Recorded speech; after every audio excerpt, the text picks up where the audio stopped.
Hello dear student, इस video में हम पढ़ने वाले हैं BMT business mathematics and statistics यानी बीएमटी का हम लोग एक्सरसाइज 5D करेंगे, परमुटेशन एंड कॉम्बिनेशन। एग्जाम के पॉइंट ऑफ व्यू से ये बहुत ही ज्यादा इंपॉर्टेंट टॉपिक है, बहुत ही ज्यादा इंपॉर्टेंट एक्सरसाइज है। ये बेसिकली पूरा का पूरा एमसीक्यू बेस्ड ये एक्सरसाइज है और हर साल एग्जाम में यहाँ से 3 से 4 क्वेश्चन पूछता है। तो डेफिनेटली इस साल भी एग्जाम में आप लोगों से यहाँ से क्वेश्चन पूछेगा। अगर आप इससे पहले परमुटेशन एंड कॉम्बिनेशन के सारे चैप्टर्स को देख के परमुटेशन एंड कॉम्बिनेशन को अगर आपने अच्छा से कर लिया है तो 5D में आपका कोई भी दिक्कत होने वाला नहीं है। बहुत ही इजी, बहुत ही छोटा, बहुत ही ज्यादा इजीएस्ट एक्सरसाइज है ये। एमसीक्यू बेस्ड होगा, इजी है लेकिन बहुत ही ज्यादा इंपॉर्टेंट है और हर साल एग्जाम में यहां से क्वेश्चन पूछा है। तो डेफिनेटली इस साल भी आप लोगों का एग्जाम में क्वेश्चन पूछा जाएगा और इस एक्सरसाइज का सारा क्वेश्चन जो है आपको एग्जाम स्कोरर के गेस्ट पेपर में भी मिल जाएगा। तो बहुत इंपॉर्टेंट है। तो चलो आओ एक एक करके सारे क्वेश्चंस को हम लोग करते हैं, ठीक है। तो देखो सबसे पहला क्वेश्चंस में क्या बोला गया है, इफ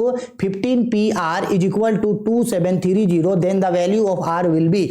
बोला गया है अगर 15PR इज इक्वल टू 2730 है तो बोला है R is equal to what. तो बच्चा देख लो, एक बात याद रखना, परमुटेशन में NPR ये जो P है ये डिनोट करता है परमुटेशन को और NCR ये जो C है ये डिनोट करता है कॉम्बिनेशन को। तो बेसिकली ये बीच में P दिया है तो ये परमुटेशन को डिनोट करेगा और हम लोग इस तरीके के कई सारे क्वेश्चंस को ऑलरेडी पहले पढ़ रखे हैं। तो चलो फिर से क्या करते हैं। तो आपको पता है जब कभी भी NPR यानी परमुटेशन में अगर R निकालने बोलता है तो ये जो नंबर दिया होता है इस नंबर का हमेशा हम लोग एलसीएम निकालते हैं। क्या निकालते हैं? एलसीएम। तो आओ एलसीएम निकालते हैं, यानी कि 2730 इस नंबर का हम लोग एलसीएम निकालेंगे। तो पहले 2 से कट जाएगा तो ये आएगा 1365, फिर ये 2 से नहीं कटेगा तो एलसीएम लेंगे इसको हम लोग 3 से तो आएगा 455, फिर इसका एलसीएम लेंगे तो फिर ये कटेगा आपका 5 से। किससे कटेगा? 5 से। तो 5 से इसका एलसीएम लेंगे तो आएगा 91, फिर ये कटेगा 7 से तो ये आएगा आपका 13, ठीक है। अब आपको सबसे इंपॉर्टेंट ध्यान ये रखना है कि एलसीएम लेकर के जो भी नंबर आया है उन नंबर को आपको असेंडिंग ऑर्डर या डिसेंडिंग ऑर्डर में सजाना है। तो एक चीज ये याद रखना कि अगर यहाँ पे बिकॉज यहाँ पता है हमको कि 15PR दिया है। क्या दिया है? 15PR। तो जो एक नंबर होगा वो एक नंबर 15 होगा। एक नंबर क्या होगा? 15। तो देखो यहाँ पे जब हम लोग 3 और 15 को जब मल्टीप्लाई करेंगे तो यहां से हमको 15 मिल जाएगा, ठीक है। उसी तरह से 2 और 7 को जब मल्टीप्लाई करेंगे तो ये 14 मिल जाएगा और ये ऑलरेडी यहां पे 13 है, यानी 2730। इसको किस तरीके से लिख सकते हैं हम लोग? इसको लिख सकते हैं हम लोग 15 इंटू 14 इंटू 13 लिख सकते हैं इसको। Dot dot dot dot dot R factor is equal to 2730। इसका मतलब है कि ये जो 2730 है उसको एलसीएम करके हम लोग 15:14:13 इसमें जब एलसीएम में मल्टीप्लाई करेंगे तो 2730 आ जाएगा। Therefore R is equal to क्या होगा? तो सिंपल बात है, ये टोटल कितने डिजिट में टूटा है? ये टोटल 3 डिजिट में है तो R इज इक्वल टू हो गया 3, ठीक है। तो ये हो गया इसका आंसर। तो R कितने नंबर पे है? A नंबर पे है तो इसका राइट आंसर होगा आपका ऑप्शन ए। इस तरीके से सिंपल करना है। इसको बनाने का एक लॉन्ग तरीका भी है लेकिन लॉन्ग तरीका में हम लोग नहीं जाएंगे। जो भी R निकालने जब भी बोलेगा तो जो नंबर होगा उस नंबर का एलसीएम लेंगे और एलसीएम लेकर के उसको असेंडिंग या डिसेंडिंग ऑर्डर में नंबर्स को अरेंज कर देंगे। जितने नंबर्स का होगा वो नंबर का जो डिजिट होगा वो मेरा आंसर होगा, ठीक है। आ गया समझ में? चलो बहुत सिंपल है। अब आते हैं क्वेश्चन नंबर 2 पे। तो देखो क्वेश्चन नंबर 2 पे यहाँ पे क्या बोला हम लोग को? क्वेश्चन नंबर 2 पे बोला है if NC12 is equal to NC8 then the R is equal to R किसके बराबर होगा? तो इस तरीके का क्वेश्चन कल ही पढ़े हैं। NC12 इज इक्वल टू दिया है NC8। तो हम कल भी आप लोगों को इस तरीके का क्वेश्चन एक बताए थे और उस क्वेश्चन में आप लोगों को हम समझाए थे अगर NCX is equal to NCY है तो देयरफॉर ये जो N है is equal to X plus Y।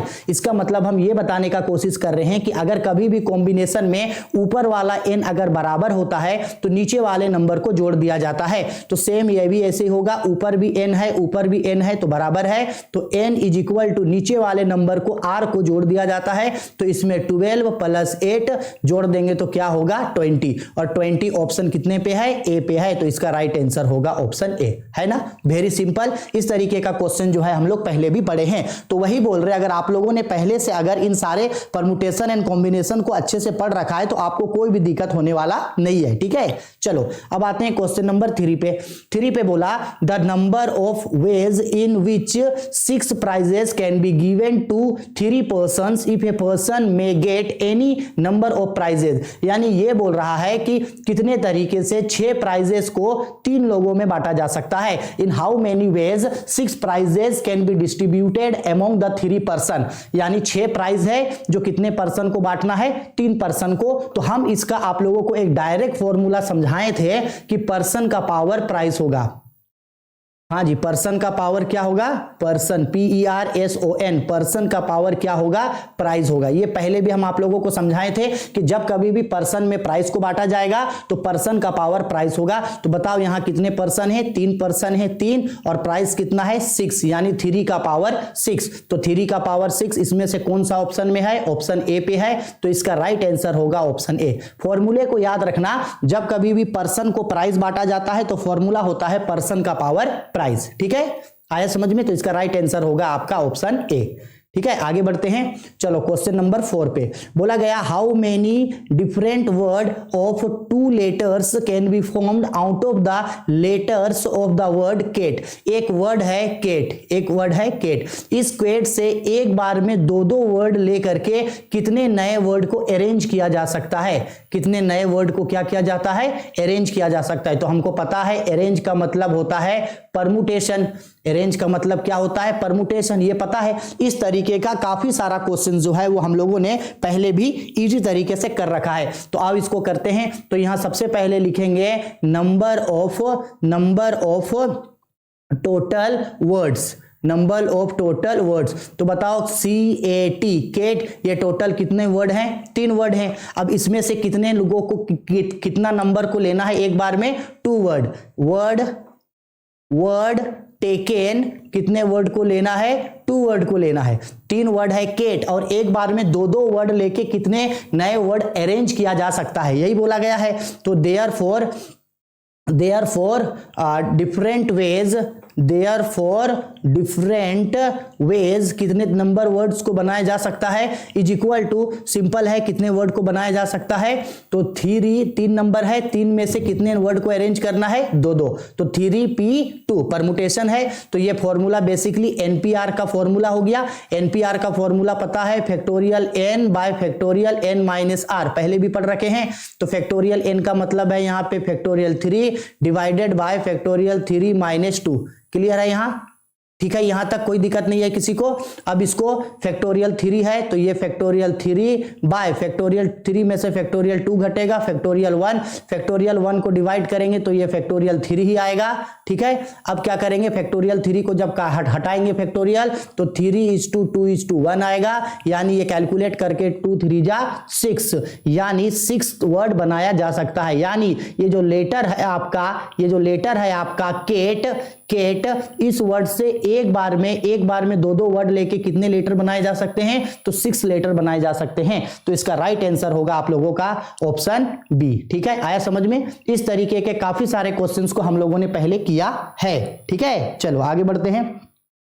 आगे बोला है क्वेश्चन नंबर 5 पे the total number of answering 5 objective types questions, each questions have 4 choices, यानी आपको ये बोल रहा है कि आपको टोटल 5 क्वेश्चंस दिया गया है, 5 क्वेश्चंस, और एक क्वेश्चन में 4 ऑप्शन है। एक क्वेश्चन में कितने ऑप्शंस हैं, 4 ऑप्शंस हैं। तो बोला गया है तो आप 5 क्वेश्चंस का जवाब कितने तरीके से दे सकते हैं। तो इसका भी आंसर वेरी सिंपल है, क्योंकि बताओ ऑप्शन कितना है, 4 ही ऑप्शन को आपको लेके चलना है, 4 ही में से कोई एक आंसर होगा।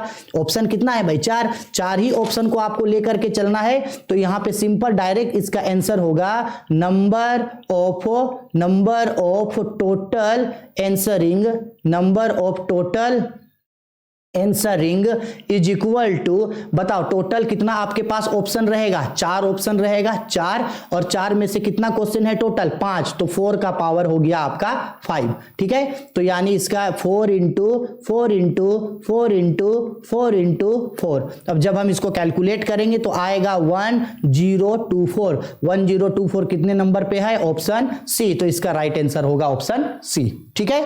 वेरी सिंपल, बहुत ही इजी, बहुत ही ज्यादा छोटा है आपका, कोई दिक्कत नहीं है। चलो आगे बढ़ते हैं, यह है क्वेश्चन नंबर 6। ये तो फॉर्मूला पूछा है NPR is equal to, NPR का फॉर्मूला क्या होता है, N by N into N minus R, गलत है, ये फॉर्मूला नहीं होता है। Factorial N by R minus factorial N, ये भी नहीं होता है।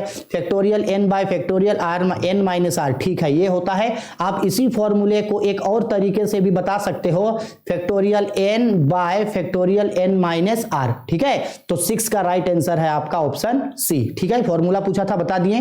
6 के बाद क्वेश्चन नंबर 7 बोला गया है if np4 is equal to 360 then find the value of n will be. अगर बोला गया है np4 इज इक्वल टू 360, तो बोला गया है n इज इक्वल टू 8। देखो है परमुटेशन ही, लेकिन अगर क्वेश्चन में r बोलता, अगर r इज इक्वल टू वाट बोलता, तो जैसे क्वेश्चन नंबर हम लोग 1 बनाए हैं उस तरीके से सोल्व करते। अगर r निकालने बोलता तो, लेकिन यहां r निकालने नहीं बोला, हमको बोला है n निकालने के लिए, ठीक है।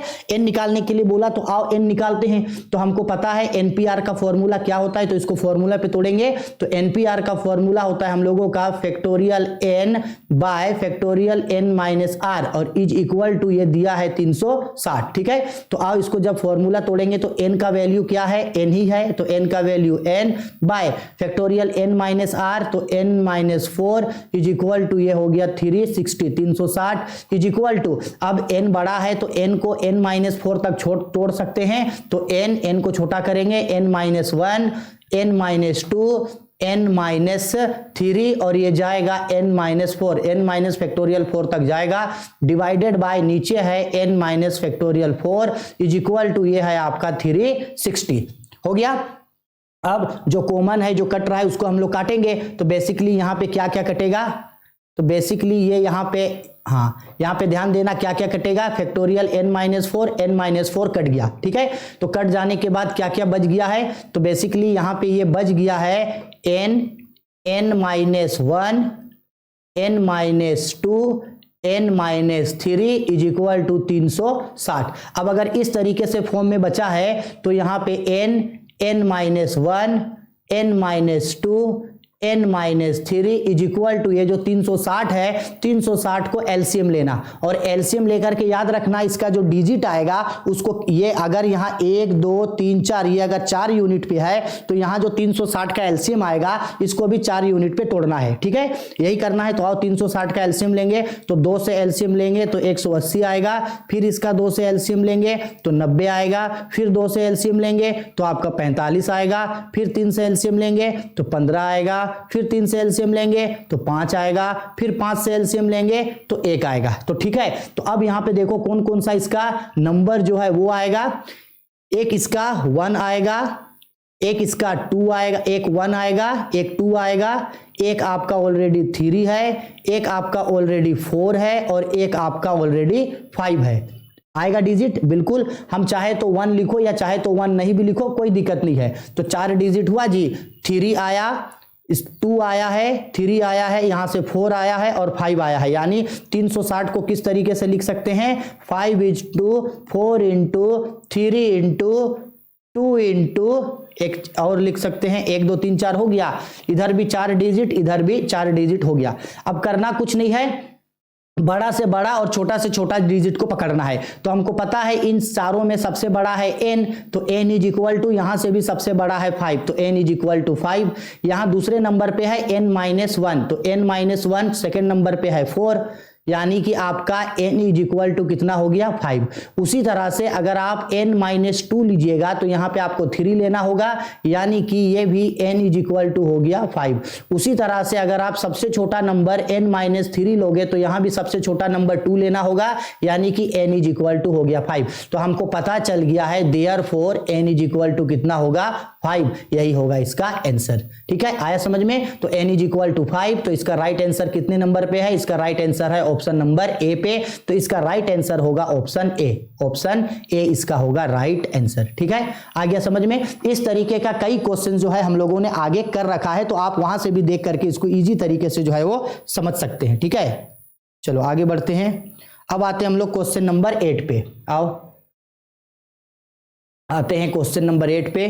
ये है हम लोगों का क्वेश्चन नंबर 8। बोला गया है if np3 is equal to 60 then find the value of n। Same वही क्वेश्चन बोला गया है, np3 इज इक्वल टू 60 है तो n का वैल्यू निकालने बोला। तो अभी अभी इसको npr का फॉर्मूला में तोड़ेंगे, factorial n by factorial n minus 3 is equal to 60 हो गया है। अभी अभी पढ़े हैं सेम क्वेश्चन, यानी factorial n minus 1 n minus 2 और ये जाएगा n माइनस 3 तक, और यहाँ है factorial n minus 3 is equal to ये हो गया 60।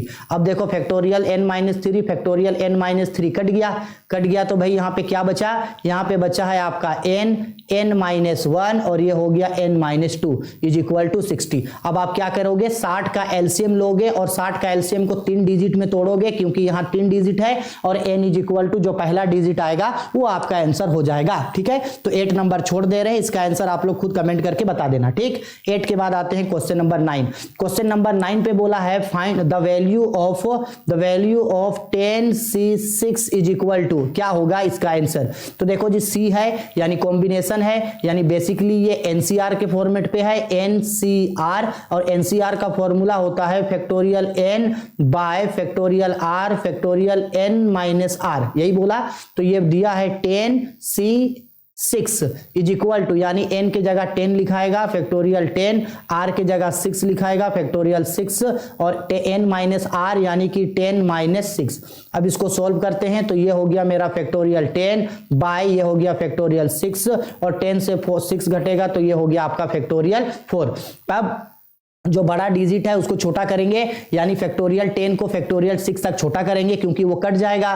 तो 10 into 9 into 8 into 6 into factorial 6, क्योंकि नीचे फैक्टोरियल 6 है तो कट जाएगा। तो फैक्टोरियल 6 इंटू 4 को छोटा कर देंगे तो 4 इंटू 3 इंटू 2 इंटू 1। ठीक है, अब जो कॉमन है उन सारे डिजिट्स को हम लोग यहाँ से काटेंगे, यानी उन सारे डिजिट्स को हटाएंगे। तो देखो हटाते हैं, फैक्टोरियल 6 हट गया, 4 2 जा 8 दो बार में कट गया, 2 2 जा 1 एक बार में कट गया, 3 3 जा 9। तो बेसिकली यहाँ ये क्या बच गया जी? इधर लिखते हैं क्या बच गया। तो ये बच गया है आपका 10 इज टू 3 इज टू 7 बच गया। ठीक है, यानी कि 3 दाहिया 30 और 7 तिया 21, ये हो गया 210। अब बताओ 210 जो है वो कितने ऑप्शन पे है? ऑप्शन नंबर ए पे है 210, तो इसका राइट आंसर होगा ऑप्शन ए।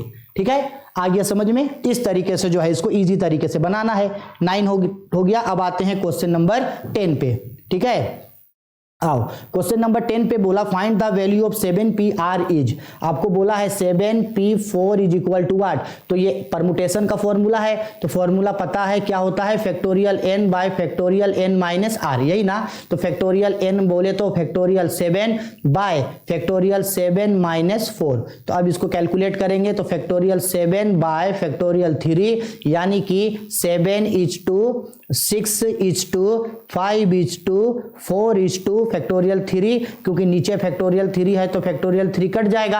अब जो कॉमन है जो कटेगा उसको काट देते हैं। तो ये फैक्टोरियल 3 कट गया। तो बेसिकली ये बचा क्या, इधर दिखाते हैं, ये बचा क्या? बचा 7 is to 6 is to 5 is to 4 बचा, यही बचा। ठीक है, तो इसका आंसर भी 5 is to 7 is to 6 is to 5 is to 4। देखो ऑप्शन ए देखो इसी टाइप का आंसर दिया है, 7 is to 6 is to 5 is to 4।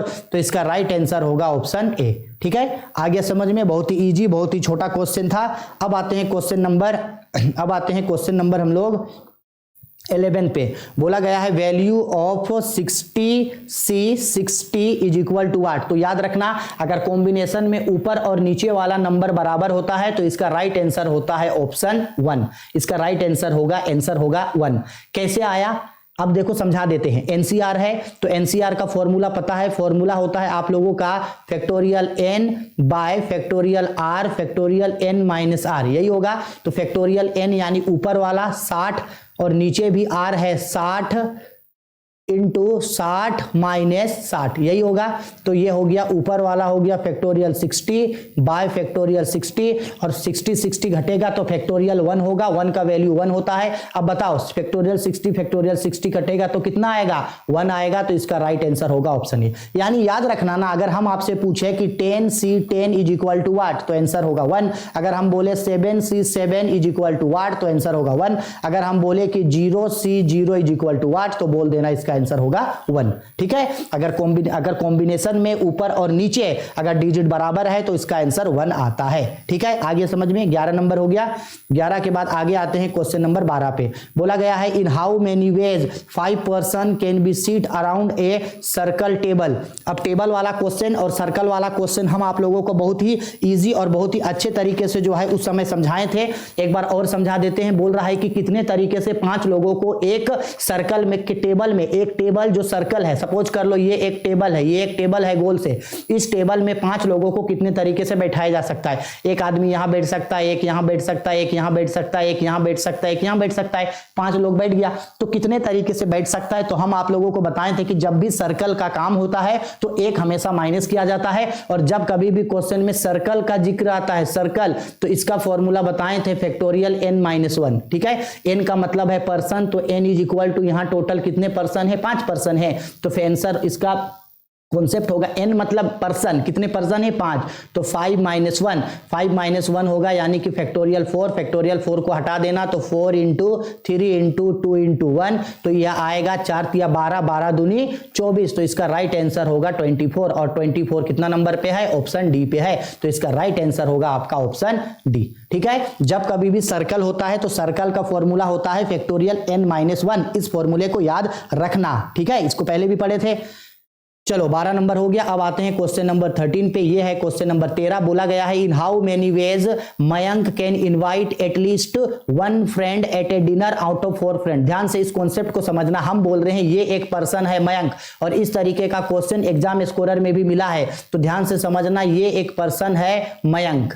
कौन है, मयंक, और ये अपने 4 दोस्तों को इनविटेशन भेज रहा है डिनर के लिए। सबसे करो 4 दोस्त है, ए बी सी और डी, इसके 4 दोस्त हैं। तो ये अपने 4 दोस्तों को जो है वो कितने तरीके से इनविटेशन भेज सकता है, एटलीस्ट एक दोस्त को कम से कम जो है वो इनविटेशन मिल जाए। तो सेम ये भी इसका एक फॉर्मूला होता है, याद रखना। जब कभी भी इन्विटेशन टाइप का बात आएगा या लेटर लिखने वाला टाइप का बात आएगा तो हम इतना घुमा फिरा के आप लोगों को नहीं बता रहे हैं, डायरेक्ट हम आप लोगों को इसका फॉर्मूला बता दे रहे हैं। इस तरीके का क्वेश्चन का इसका फॉर्मूला होता है, जहां लेटर लिखने वाला क्वेश्चन हो तो फॉर्मूला होता है आपका 2 का पावर n-1। इस फॉर्मूले को याद रखना, इसी फॉर्मूले से बनेगा। तो देखो यहां भी इसको सोल्व करते हैं तो 2 का पावर n का मतलब है पर्सन। जो मयंक है वो कितने लोगों को लिखेगा, उसके कितने दोस्त हैं, तो 4 दोस्त हैं, तो 2 का पावर 4 माइनस 1। ठीक है, तो 2 का पावर 4 इसका मतलब है 2 इंटू 2 इंटू 2 इंटू 2 माइनस 1, तो 2 इंटू 2 इंटू 2 इंटू 1 यानी 2 दूनी 4, 4 दूनी 8, 8 दूनी 16, 16 माइनस 1 इज इक्वल टू कितना आया 15, और ऑप्शन 15 कितने पे है, सी पे। तो इसका राइट आंसर होगा आपका ऑप्शन सी। इस तरीके का क्वेश्चन एग्जाम में जरूर मिलेगा, तो इस तरीके के क्वेश्चंस को अच्छा से करके आप लोग जरूर रखिएगा। ठीक है, चलो आगे बढ़ते हैं। क्वेश्चन नंबर आते हैं 14 पे। In how many ways a party of 4 men and 4 women be seated at a circle table so that the 2 women are not adjacent. यानी बोला कि एक टेबल है, उस टेबल के चारों ओर 4 मेल और 4 फीमेल, 4 महिलाओं और 4 पुरुषों को इस तरह से बैठाइए कि जो महिलाएं हैं, जो औरत है, वो 2 औरत एक साथ ना बैठे। इस तरीके का क्वेश्चन जो है हम लोग पहले भी कर रखे हैं, आज फिर आप लोगों को बता देते हैं। मान लो ये एक टेबल है, इस टेबल के चारों ओर 4 महिलाओं और 4 पुरुषों को बैठाना है, 4 मेल और 4 वुमेन। सपोज कर लो यहां और यहां, सपोज कर लो यहां कौन बैठा है, तो सपोज कर लो कि यहां पे बैठा गया है आपका वुमेन।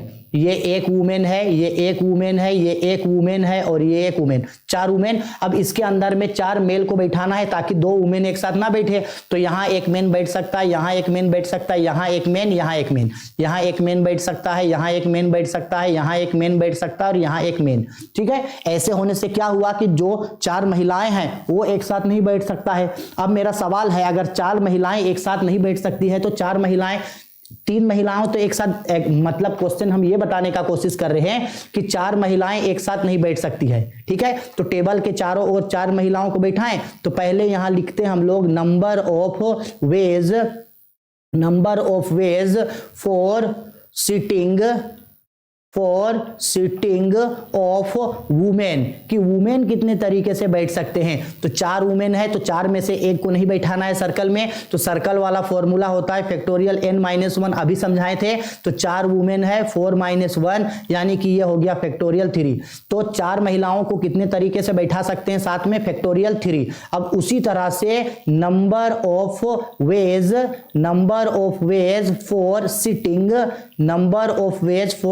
ऑफ मेन को कितने तरीके से बैठा सकते, तो सर मेन 4 है तो 4 मेन को 4 तरीके से बैठा सकते हैं हम लोग, इसमें कोई दिक्कत नहीं है। यानी कि 4 मेन को 4 तरीके से बैठा सकते हैं, यानी 4p4 हो गया। अब नंबर है कि इन दोनों को साथ में कैसे बैठाएं, इन दोनों को साथ में कैसे बैठाएं जिसमें महिलाएं साथ में नहीं बैठेगी, मतलब महिलाएं साथ में नहीं बैठेगी। तो नॉर्मली है फैक्टोरियल 3 इंटू 4p4। ठीक है, अब इसको सोल्व कर देना, तो फैक्टोरियल 3 का 3 होगा इंटू 4p4 है, यानी फैक्टोरियल 4 बाय फैक्टोरियल 4-4, यानी ये हो गया फैक्टोरियल 3 इंटू ये हो गया फैक्टोरियल 4 और 4-4 तो फैक्टोरियल 0 का वैल्यू 1 आता है, तो 1 लिखें। तो अब यानी इसको तोड़ेंगे तो 3 को तोड़ेंगे तो 3 इंटू 2 इंटू 1, उसी तरह से इंटू 4 को तोड़ेंगे तो 4 इंटू 3 इंटू 2 इंटू 1।